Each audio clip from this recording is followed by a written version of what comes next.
Hello friends, in today's video we will see, being a NRI, what all transactions or investment can he carry out. So friends, before going to that, we will see which all laws are governing the residential status and what is the purpose of these laws.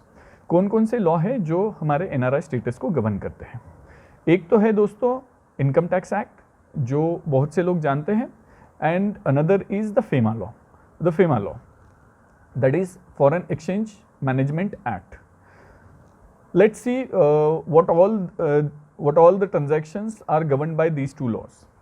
So friends, Income Tax Act generally looks at whether an income is taxable or not, whether it at what rate it will be taxable, whether the receipt is even income or not, whether if any receipt is there, if it is income or not, that will be governed by the Income Tax Act.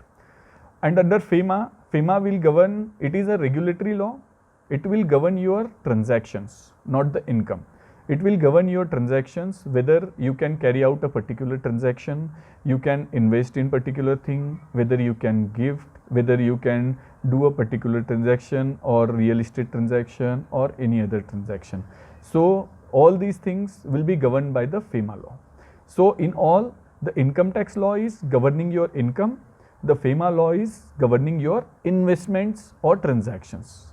What the FEMA law is doing? Investments and transaction. And in today's video, we will see about the FEMA law only, because we are not talking about the income tax angle, we are not talking about the income on these investments. Today we will see, being an NRI, what all investments or transaction can I carry out. So let's see what all transactions can be carried out by an NRI. So friends, generally the transactions are divided mainly into three parts. Mainly first category is the transaction which are completely prohibited transaction. Second category is the transaction which can be carried out with prior approval or with a permission. And third category is freely allowed. You can do transaction without any permission. So we will bifurcate these transactions into two categories. Mainly one is the prohibited transaction, completely prohibited transaction, and another is the transaction which can be freely carried out or with permission.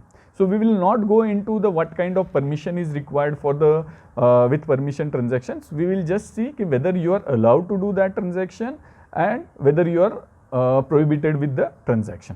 Let's see the transactions one by one so that you will have fair clarity about the transactions. Friends, we will not go into all the transactions. It is not possible to go into all the transactions, but fairly and largely we will go into all those transactions which generally NRI takes out, NRI can carry out. So let's see the first prohibited transaction. Under prohibited transactions, you are not allowed to buy an agricultural land. The first and foremost, you are not allowed to buy an agricultural land. You are not allowed to build an farmhouse. Generally, the investments options are there in the market. You have your second home, you have your farmhouse. Being NRI, you are not allowed to do the activity of farmhouse. Means you can't own a farmhouse. Third is you cannot cultivate a agricultural land. Means you cannot earn agricultural income or loss, but you cannot cultivate an agricultural land. So you are completely prohibited from the agricultural activity. Secondly, friends, you are not allowed to do the real estate business, real estate dealing. You can construct your own house, you can enter into the construction business, but not the dealing in the real estate. Like you can't do the plot trading. You will buying the plot and you will be selling the plot. This is not allowed. You can't buy the flats or commercial property and sell it. Transactions which you have entered into as with investment purpose. You bought a flat 2 years back, now you don't want, you can sell, but you cannot enter into a real estate agency. Means you cannot deal into the real estate. You cannot buy a land and construct flats on that land and then sell. This is real estate dealing. You can construct, if there is a plot of land of somebody and they have given a construction contract to build a house on that, you are allowed to do that. But with land you are not allowed to do. Means like a builder is doing. What builder is doing? He is buying the land, he is constructing flats on it and selling. It is not allowed for an NRI.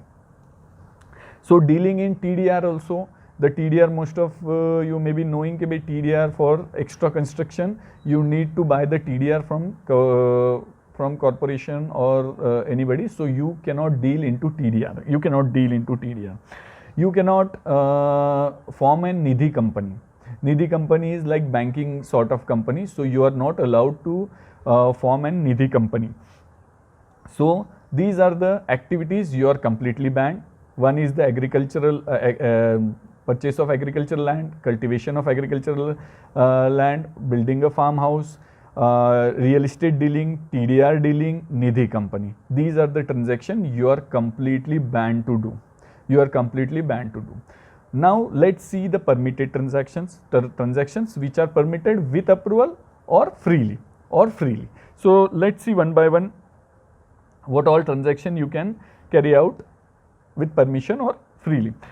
Before that, friends, you have been banned. You are banned from doing certain investments or transaction under different laws, like Income Tax Act. Under Income Tax Act, you are not allowed. We have seen these transactions, this agricultural land, agricultural income from the perspective of FEMA. Now we will see from the perspective of Income Tax Act. Some of the transactions have been banned under different law. One of the relevant law is the Income Tax Act, under which, being NRI, what you are not allowed to do, you are not allowed to open a PPF account. PPF account, you can't open a PPF account. आपको PPF account open करना allowed नहीं है. You can maintain that account if you have earlier, before becoming NRI, when you are resident, you have a PPF account, you can maintain that.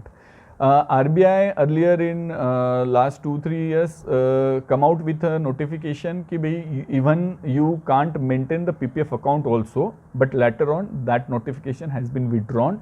So as of now you can maintain your PPF account, but you cannot contribute to that PPF account, or you cannot open a new PPF account. You cannot contribute to any government linked investment schemes.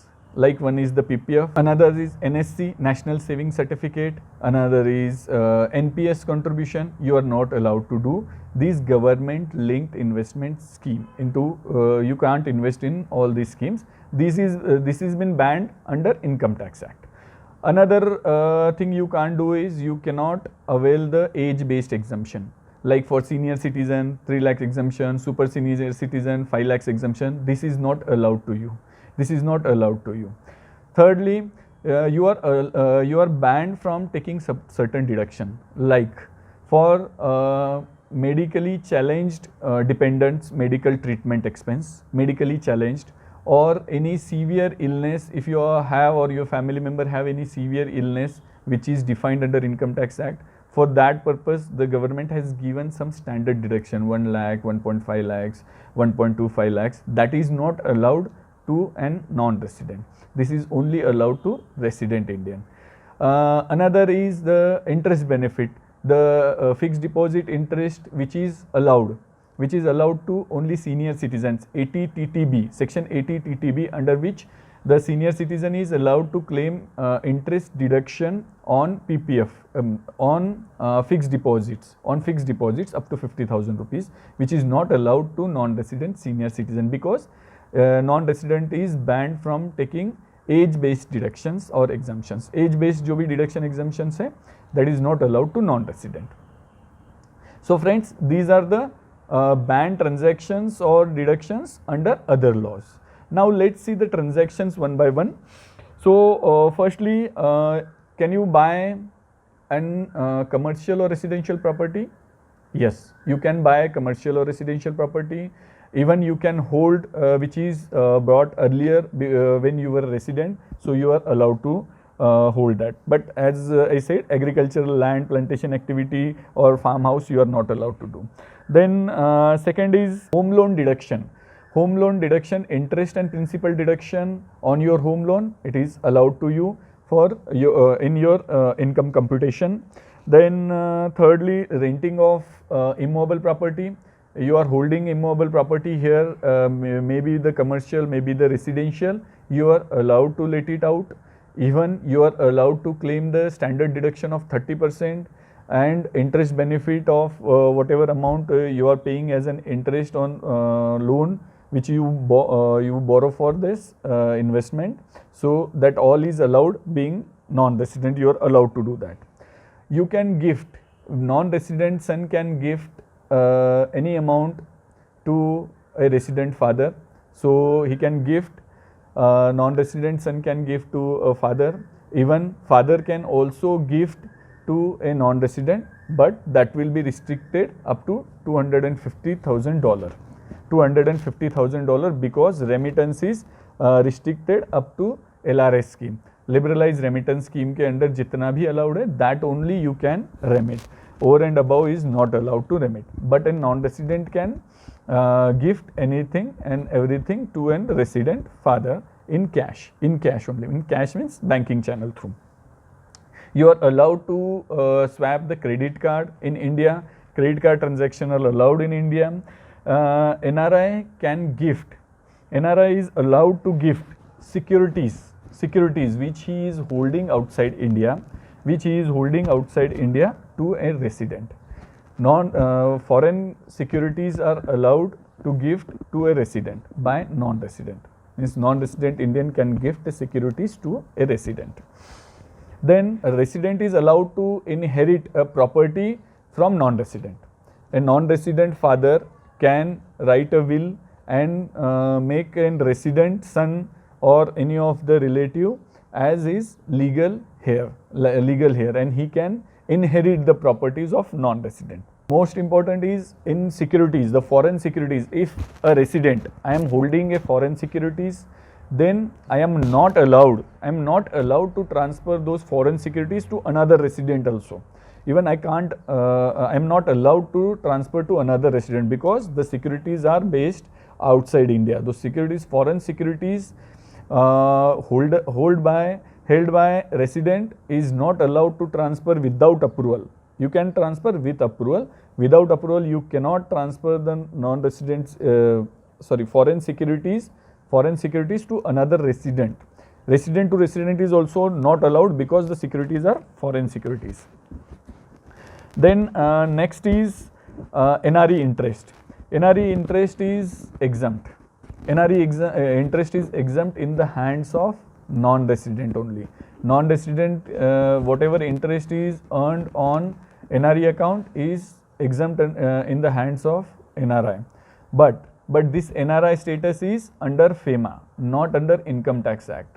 A person can be resident under income tax and non-resident under FEMA, and vice versa. He can be resident under FEMA but non-resident under Income Tax Act.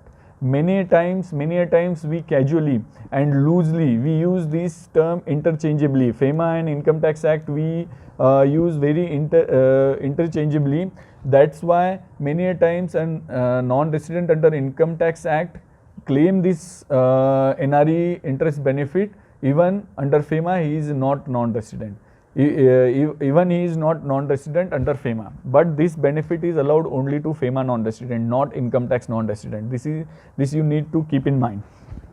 Then the existing shares and mutual fund investments. When you are a resident, you have some shares and mutual fund in your portfolio. You are allowed to hold those investments as it is, but once you become a non-resident under FEMA, you need to intimate everywhere. You need to intimate at all the bank accounts, at all investments, all PPF account, all NPS account, all LIC, everything and anything which are in the form of investment, not income form but investment, all FDs, all bank accounts. You need to inform that you are become non-resident under FEMA, because these all investments are governed by FEMA.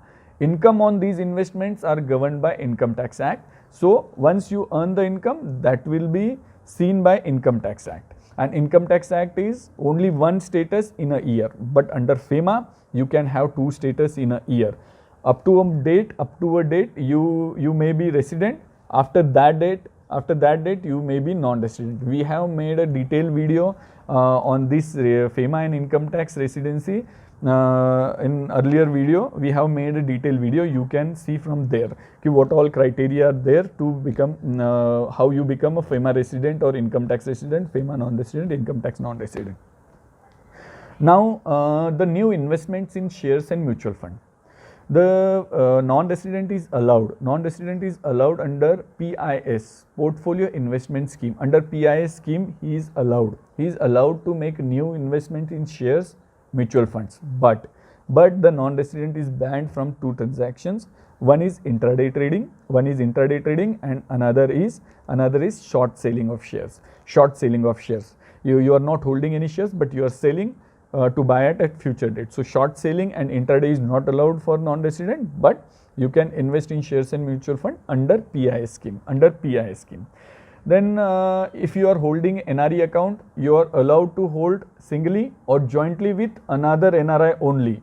The NRE account jointly hold with resident. It can be jointly hold with only non-resident only. NRO account can be hold jointly with resident.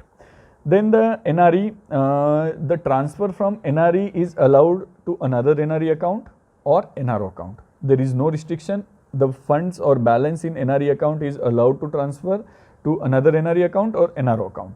But the balance in NRO account is allowed to transfer only in the NRO account, not in the NRE account. NRO account balance can be transferred to another NRO account. For transfer in the NRE account, you need a special permission. 15 CACB permission is required, CA certificate is required. Then only you can do the NRO to NRE transaction. Then you are allowed to remit. Being non-resident, you are allowed to remit up to $1 million. You are allowed to remit up to $1 million. But being resident can only transfer $250,000. Resident can transfer only $250,000, but NRI can transfer up to $1 million from your NRO or local account. सो दोस्तों hope आपको ये सब आपको ध्यान में आ गए होंगे कि भाई ट्रांजैक्शन कौन कौन से आप कैरी आउट कर सकते हैं. हम पूरे के पूरे ट्रांजैक्शंस तो यहाँ पर कवर नहीं कर सकते, but you need to see even what all transaction has been covered in this video. You need to see whether these are allowed freely or with prior permission. Each and every transaction need to be checked before entering into that transaction, whether that is allowed freely or with permission, because the RBI is governing this FEMA law, and the RBI is very particular about the non-compliance. The compounding fees are huge. So you need to see the before entering into a transaction whether you are allowed to do that transaction or not allowed to do the transaction. Hope video will be useful to you in taking all the investment decision. Thank you for watching the video.